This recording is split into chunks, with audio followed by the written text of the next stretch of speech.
2 and 3, 4 and 5, 6 and 7, 8 and boom. 6 and 7, tá? And boom. 6 and 7. So see that my lead is on and, not on 7.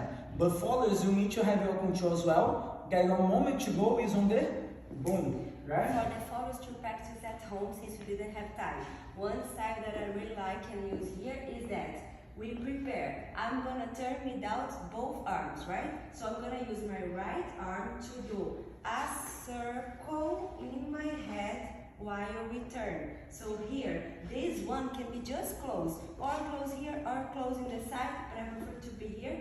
And I go, first step, I'm already there, in that point. Second half turn, start in the circle. Third step, complete the circle and embrace. So here, one circular intention.